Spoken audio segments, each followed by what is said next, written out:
You are watching Morning Musings with Reinhard von Hennigs, chairman and founder of Bridge House Law in Charlotte, North Carolina.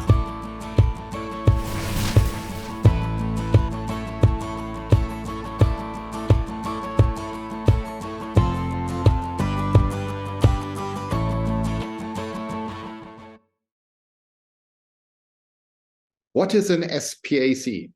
Hello, this is Reinhard von Hennigs. I could also raise the question, what happened to Pegasus Europe? Well, let's start with Pegasus. Pegasus, the winged divine stallion, usually depicted in a white color, is this flying horse, which is a part of the mythology since the ages. Pegasus Europe is the biggest blank check company in Europe.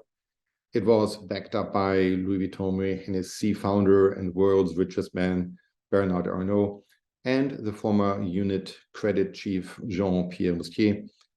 It is now set up to be wound up after failing to find the targets they're looking to invest in. The idea was to invest in financial services, and Pegasus Europe announced it will cease operation and is preparing to return the capital to the investors in the beginning of May, of course, subject to the approval of the shareholders.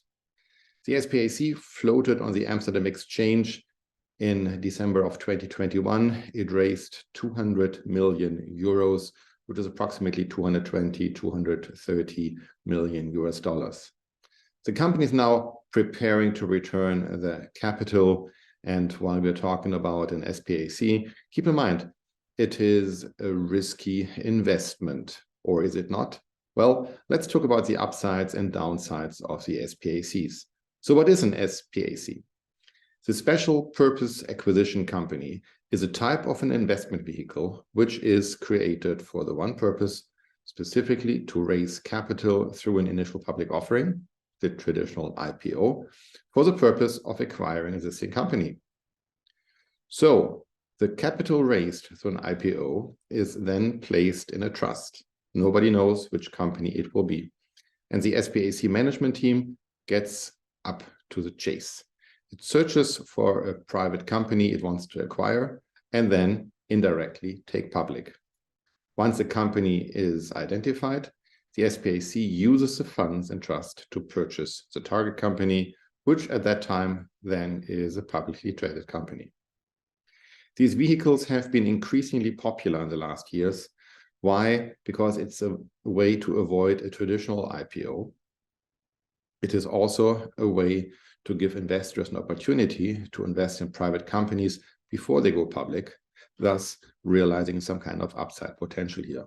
And the potential benefit from the increased value of a company once the company is publicly traded will then be the benefit of the investors.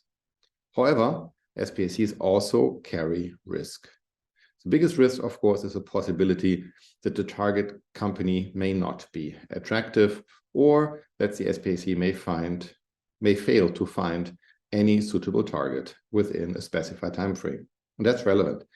Companies need to have a clear time frame in mind, otherwise this endeavor could go forever. As a publicly listed company, Pegasus Europe's IPO was open to a wide range of investors who would buy its shares through the Amsterdam exchange. So how do we wind down such an SPAC? During the wind down process, it takes several steps and of course several government approvals. Number one, you need to hold a shareholder meeting. Number two, create a plan, develop a plan of liquidation. And once this is sent to the shareholders, it will be distributed accordingly. Number three, distribute all remaining assets. Number four, file for dissolution. Number five, close out any remaining obligations, terminating leases, employment agreements, and you name it. So now the company is wound down. On the other hand, what does it take to start such a special purpose acquisition company?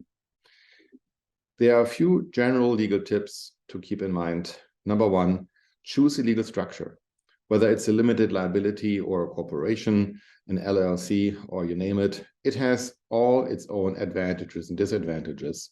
And we, on a daily basis, consult our clients which legal structure is the best structure.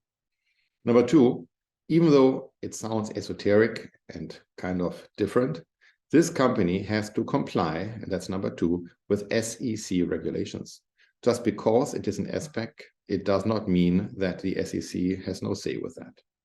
Number 3, draft a solid IPO prospectus. That's where the real legal skills come together. Number 4, select the right underwriters. Make sure you have the ones who can raise the funds for you.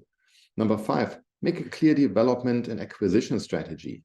Typically, we talk about 18 to 24 months, but it needs to be clear and early communicated, and communication is key.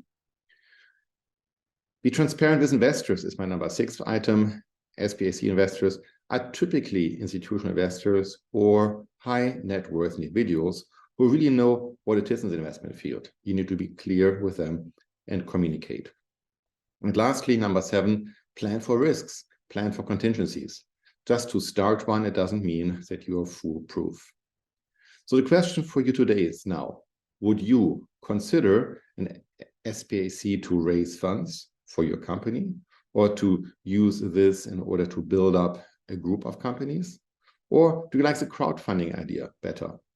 I talked about crowdfunding a few morning musings ago. Let me know your thoughts.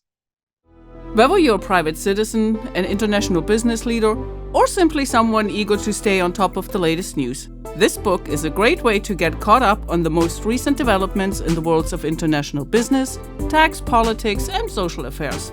Go to morningmusings.com and order your copy today. Thank you for joining us today. If you would like more information about British House Law, please visit our website at bridgehouse.law. Before you go, make sure to like this video and subscribe to the channel for more up-to-date content. Bridge House Law, business-minded, client-focused.